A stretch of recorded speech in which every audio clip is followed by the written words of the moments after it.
DSP Siraj के बारे में सोचकर दुख होता है और यह सोचकर ज्यादा दुख होता है कि इंडियन टीम में हर्षित राणा की भी जगह है पर मोहम्मद सिराज की नहीं। कितनी हैरानी की बात है। वो मोहम्मद सिराज जो इंडियन क्रिकेट टीम के पिछले 2 साल से सबसे कंसिस्टेंट बॉलर है। वो मोहम्मद सिराज जो पिछले 2 साल से टीम इंडिया के लिए सबसे ज्यादा विकेट चटका चुके, लेकिन आज इंडियन टीम में उनकी जगह नहीं है। हर्षित राणा की भी जगह है पर मोहम्मद सिराज की नहीं। कुछ ऐसा मानना है आकाश चोपड़ा का। अब जब से टीम इंडिया का चैंपियंस ट्रॉफी का स्क्वाड सामने आया है तब से एक नाम को लेकर सबसे ज्यादा डिबेट, बहुत डिबेट हुई एक्सपर्ट्स के बीच, फैंस के बीच कि क्या मोहम्मद सिराज टीम इंडिया के चैंपियंस ट्रॉफी स्क्वाड में होना डिजर्व करते थे। अब इसी बारे में आकाश चोपड़ा ने भी अपनी राय दी और आकाश चोपड़ा ने थोड़ा सा लॉजिकल एक्सप्लेनेशन दिया। उन्होंने कहा कि मोहम्मद सिराज को लेकर आपकी राय थी, आप लेते आप नहीं लेते वो आपके ऊपर डिपेंड करता था। आप नहीं लेते मोहम्मद सिराज को, लेकिन इंग्लैंड सीरीज में अगर आप हर्षित राणा को एज अ बैकअप बॉलर ले सकते हैं तो मोहम्मद सिराज को क्यों नहीं। बस एक यही चीज सोचकर दुख होता है कि आज की डेट में मोहम्मद सिराज का नाम हर्षित राणा से भी पीछे हो चुका। और आकाश चोपड़ा ने बहुत सारी बातें कही। उन्होंने कहा कि मैं समझता हूं कि आसान नहीं होता इंडियन टीम के लिए। हम बड़ी आसानी से कह देते हैं कि भाई साहब इस प्लेयर को क्यों नहीं लिया, इसकी भी तो जगह बनती थी, इसको भी लेना चाहिए था, उसको क्यों नहीं लिया। पर यह बात हमें समझनी होगी कि इंडियन टीम में इवेंचुअली वो 15 प्लेयर्स की जगह होती है। मतलब जब आप 11 बनाने बैठते हैं तो 11 ही प्लेयर्स खेलते हैं और 4 प्लेयर्स वो बेंच पे बैठे होते हैं, तो आप 15 ही प्लेयर्स को ले जा सकते हैं। कितनी भी बात करें कि सिराज की जगह नहीं बनी, संजू की जगह नहीं बनी, रेड्डी की जगह नहीं बनी, इवेंचुअली सब तो नहीं खेल सकते ना। अगर आप किसी बारे में बात करते हैं कि भाई मोहम्मद सिराज की जगह नहीं बनी तो आपको यह भी बताना होगा कि वो किसकी जगह खेलते हैं। मान लीजिए मोहम्मद सिराज होते या संजू सैमसन होते या नीतीश कुमार रेड्डी होते तो वो किसकी जगह खेलते, यह भी तो आपको बताना पड़ेगा। और मोहम्मद सिराज को लेकर मैं बता सकता हूं कि वो किसकी जगह खेल सकते थे। मतलब आकाश चोपड़ा ने एक लॉजिकल एक्सप्लेनेशन दिया कि मोहम्मद सिराज को इंडियन टीम में होना चाहिए था, सिर्फ स्टैट्स के बेसिस पे नहीं।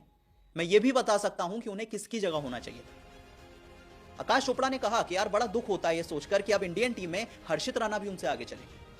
आप चैंपियंस ट्रॉफी में मत रखते कोई फर्क नहीं पड़ता, लेकिन इंग्लैंड सीरीज में जब एक बैकअप पेसर चाहिए था तब तो आप रख लेते सिराज को, वहां भी आपने हर्षित राणा को रख लिया। अच्छा, आप दूसरी चीज सोचिए, क्या आप दुबई में खेलने वाले हैं अपने चैंपियंस ट्रॉफी के मैचेस फरवरी और मार्च के महीने में, जहां आप उम्मीद करेंगे कि दुबई की जो कंडीशंस होंगी वो थोड़ी पेस फ्रेंडली होंगी। और आपने रखे कितने पेसर हैं? कुल मिलाकर आपने 3 पेसर्स को रखा है, जिसमें जसप्रीत बुमराह की इंजरी को लेकर कोई अपडेट नहीं है। किसी को नहीं पता कि जसप्रीत बुमराह फिट हो चुके हैं या फिर कब फिट हो पाएंगे। मोहम्मद शमी की इंजरी को लेकर कोई अपडेट नहीं है। भले ही वो T20 सीरीज खेलेंगे, वो चैंपियंस ट्रॉफी खेलेंगे, पर 1 साल के बाद खेलेंगे। आपने शमी को बॉलिंग करते हुए नहीं देखा है। आपको नहीं पता कि मोहम्मद शमी क्या करने वाले हैं और क्या वो इतने फिट हैं कि वो सारे मैचेस इंग्लैंड में भी खेल लेंगे, वो चैंपियंस ट्रॉफी में भी खेल लेंगे। तो कुल मिलाकर आपने 3 पेसर्स को सिलेक्ट किया है, जिसमें से 2 की तो इंजरी पे ही कोई अपडेट नहीं। एक अर्शदीप सिंह जरूर हैं जो कि जरूर खेल सकते हैं, लेकिन ओडीआई वर्ल्ड कप में आपने 3 पेसर्स को खिलाया था। और दुबई में भी जो कंडीशंस हैं, आप चाहते हैं कि आपकी टीम में कम से कम 4 पेसर्स हो ताकि आप 4 में से 3 तो खिला पाए। अब आपने 3 को ही रखा है तो उसमें से जाहिर सी बात है तीनों तो नहीं खेलेंगे, आप सिर्फ 2 को खिला पाएंगे। ठीक है ना, ये पेसर्स की कहानी हो गई। अब स्पिनर्स की बात करते हैं। अब एक बात बताइए, दुबई जैसी कंडीशंस में वहां की पिच पे जो एकदम पाटा पिच होती है, आपको 4 स्पिनर्स की क्या जरूरत पड़ गई। अब या तो आप फिर वो बॉलर्स को नहीं लेना चाहते, आप सिर्फ उन बॉलर्स को लेना चाहते हैं जो कि बैटिंग भी कर लेते हैं। कुलदीप यादव आपके लिए पक्का खेलेंगे, पर फिर तो आप मैक्सिमम 2 ऑलराउंडर्स खिलाएंगे ना। या तो आप जडेजा को खिला लीजिए, या तो आप अक्षर को खिला लीजिए, या तो आप सुंदर को खिला लीजिए। चारों स्पिनर्स तो नहीं खेलने वाले। एक कुलदीप यादव खेलेंगे और दूसरे स्पिनर या तो अक्षर होंगे, या तो जडेजा होंगे, या तो सुंदर होंगे। मैक्सिमम 3 स्पिनर्स आप खिला पाएंगे। तो भाई साहब, जब एक स्पिनर को आपको बेंच पर ही बिठाना है, वो उसकी जगह नहीं बनने वाली, तो आप सिराज को ही ले जाते ना। क्या पता दुबई में आपको कभी 3 पेसर्स की जरूरत पड़ जाए, क्या पता बुमराह की इंजरी पे कोई दिक्कत आ जाए, क्या पता शमी को कोई इंजरी का कंसर्न आ जाए, तो कम से कम आप अर्शदीप और सिराज को खिला पाते ना। लेकिन आप 4 स्पिनर्स लेकर जा रहे हैं, जिसमें से एक तो पक्का बेंच पे बैठेगा और 3 भी इसलिए खेलेंगे क्योंकि आपको बैटिंग चाहिए। आपको वो नंबर 8 पे, नंबर 9 पे एक ऐसा प्लेयर चाहिए जो कि बैटिंग करके दे दे।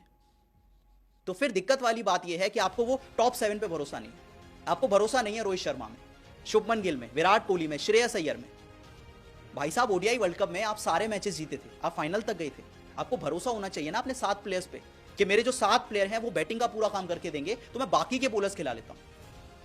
अब नंबर 8 पे बैट्समैन चाहिए, नंबर 9 पे बैट्समैन चाहिए, तो मैं सुंदर को खिला लूं, या मैं अक्षर को खिला लूं, या मैं जडेजा को खिला लूं।